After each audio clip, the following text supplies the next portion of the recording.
जय माता दी। क्या हाल आप सबके? होप सब बढ़िया होंगे। आज हम उठे सुबह 7 बजे और काफ़ी लेट हो चुका था। अब निकलना था आज हमने गंगोत्री की तरफ। हम रुके थे यमुनोत्री रोड पे बरकोट के पास, और यहाँ से हमें आई थिंक 8 घंटे की ड्राइव थी। पैकिंग वगैरह करी, गाड़ी पैक करी, फिर हम निकल पड़े नेक्स्ट अपने गंगोत्री की तरफ। हाईवे अच्छे थे काफ़ी और मज़ा भी बहुत आ रहा था। वापस हमें उसी पॉइंट पे जाना था। लगभग हमें यहाँ से 3 घंटे लगने थे वहाँ पे पहुँचने में। रास्ता बहुत स्ट्रीप था, मुश्किलें आ रही थी काफ़ी, बट ड्राइविंग स्किल्स तो चाहिए होती है, आपको पता है, पहाड़ों पे गाड़ी चलाने के लिए। क्योंकि यहाँ पे ये चीज़ें बहुत फेस करनी पड़ती है, अचानक से कोई गाड़ी आगे से आ जाए या कुछ भी। और खूबसूरत नज़ारा, मज़ा आ रहा था वादियों का लुत्फ़ उठाते हुए। और आगे हमें अंकल जी दिखे, और अंकल जी ये मस्त अपने XUV700 का फ़ायदा उठा रहे थे। बट आपको ऐसा नहीं करना है। यहाँ पे ये चीज़ बहुत खतरे से खाली नहीं है। अगर आप अचानक ब्रेक लगाएंगे गाड़ी को, तो जो भी सनरूफ में होगा वो सीधा बाहर आके गिरेगा और मुंह के बल। वापस आए, यहाँ पे अपना ब्रेकफास्ट करा, लस्सी वगैरह पी, फिर निकल पड़े हम गंगोत्री की तरफ। रास्ते में काफ़ी अच्छे व्यूज़ दिखे, काफ़ी मज़ा आने लगा। और ये मैंने देखी यहाँ पे चित्रकारी बहुत अच्छी चल रही थी। ये फाइन एंड आर्ट्स के जो स्टूडेंट्स होते हैं ना, उनको ये कॉन्ट्रैक्ट मिलता है, तो ये काफ़ी अच्छी क्रिएटिविटी करते हैं। रास्ते में मिला अपना विशाल मेगा मार्ट, वहाँ से हमने कुछ अपने कपड़े वगैरह खरीदे, कुछ खाने का सामान खरीदा, फिर निकल पड़े आगे। पेंटिंग्स काफ़ी अच्छी लग रही थी दीवारों पे। और गंगोत्री देखो यहाँ से 94 किलोमीटर है। कम से कम भी हमें यहाँ पे अभी भी 4 घंटे लगेंगे 94 किलोमीटर में, क्योंकि रास्ता बहुत स्टीप है ना, तो इतनी जल्दी बंदा पहुँच नहीं पाता है यहाँ पे। फिर हमने नेक्स्ट पड़ाव करते हुए फिर आगे और भी काफ़ी इनके जैसे छोटे छोटे शहर थे रास्ते में, उनका लुत्फ़ उठाया। रुके नहीं, पर हम अगर हम रुकते तो हमारा समझ लो टाइम कवर अप नहीं हो पाता।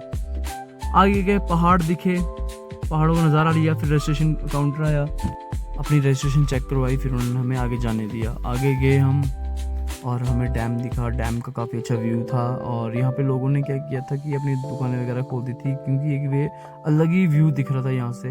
और आई थिंक 300 किलोवाट की यहाँ बिजली प्रोड्यूस होती है। आगे हमें मंदिर दिखा, शिव जी भगवान जी की इतनी अच्छी प्रतिमा दिखी, बहुत बड़ी थी। गणेश भगवान जी की भी दिखी, और उनके रिद्धि माता और सिद्धि माता जी की भी दिखी। आगे गए, रास्ता काफ़ी स्ट्रीप हो चुका था और मज़ा भी काफ़ी आ रहा था। कुछ वाटरफॉल्स दिखे रास्ते में, इनका लुत्फ़ उठाते हुए अगर आप जाएंगे ना, बहुत मज़ा आएगा। सच बताऊं तो ऐसा आपने व्यू नहीं देखा होगा। आगे मूव ऑन करते हुए हम मज़े से देखे, और सामने ना पहाड़ जब हमें दिखा ना, वो भी बर्फ़ से लथपथ एकदम, ओम पहाड़ बोलते हैं जिसको। और जो बर्फ़ के आकार में ओम बना हुआ है ना, सच बताऊं, उसके साथ में बगल में दूसरा पूरा ग्लेशियर का पहाड़ दूर से ऐसे पिघल रहे हुए थे। फिर हम यहाँ रुके, हमने अपना लंच करा, लंच करने के बाद निकल पड़े। और जो इसके बाद रास्ता था ना, अल्टीमेट रास्ता। हम पहुंचे हर्षिल।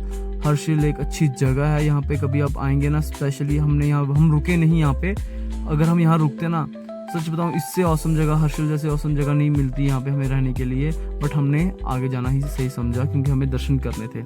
और यह रास्ता आप देखोगे, यहाँ पे ITBP की एक यूनिट है यहाँ पे, और रक्षा कर रही है हमारी, और हमारी सिक्योरिटी भी प्रोवाइड करवा रही है।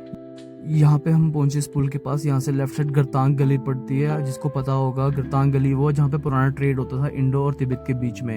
इतनी अच्छी जगह है ना वहाँ पे, मतलब अब वो तो बंद हो चुका था 3 बजे, हमने नहीं तो वहाँ जाना था। बहुत मज़ा आता है वहाँ पे।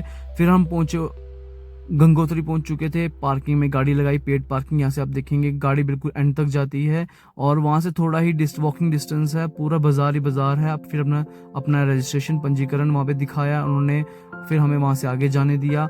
और ये गंगोत्री माता की कहानी है, आप यहाँ से पढ़ सकते हो पॉज करके। और ये एंड तक पूरी मार्केट ही मार्केट है, खाने वाली, पीने वाली, और यहाँ से आप कपड़े ले सकते हो।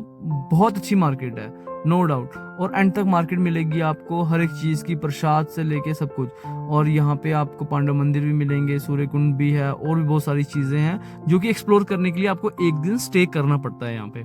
बट हमारे पास इतना समय नहीं था। हम पहुँचे दरबार पे, अपनी गैलन्स वगैरह ले ली, और फिर दरबार में माथा टेका, चल पड़े अंदर की ओर। फिर हमें स्नान करना था, और सच बताओ मेरे को लगा कि पहले स्नान करने के लिए यहाँ पे अलग से बने होंगे, स्थल बने होंगे, बट ऐसा नहीं था। हमें मेन गंगा जी में उतर के ही स्नान करना पड़ा। और पानी इतना ठंडा, हमने 3 डुबकियां लगाई, पर मैंने एक अलग और 2 अलग लगाई। मेरी वो बुरी हालत हो गई ना, मैं जम चुका था थोड़ी देर के लिए, और सर तो पूरा फ्रीज हो चुका था। मेरा समझ नहीं आ रहा था क्या करूं। पर चलो फिर हमें नागा साधु जी दिखे, ये भी पूरे होश जोश से अपना आपको पवित्र करते हुए गंगा जी से। फिर हम चले गए अंदर मंदिर के दर्शन करने के लिए। और ये जो खूबसूरत नज़ारा आप देख रहे हो ना, ये बिल्कुल गंगोत्री में ही है, ऐसा यहीं मिलेगा आपको। हम कल यमुनोत्री भी गए, चलो बारिश की वजह से थोड़ा बहुत इधर उधर हो चुका था, बट गंगोत्री में बिल्कुल सही था। ये भागीरथ जी ने यहाँ तपस्या करी थी, यहाँ से गंगा उत्पन्न करी हुई थी। तो देर मेडिटेशन करी हमने, मेडिटेशन करके फिर हम चल पड़े। जय माता दी, हर हर महादेव। मिलते हैं नेक्स्ट ब्लॉग में।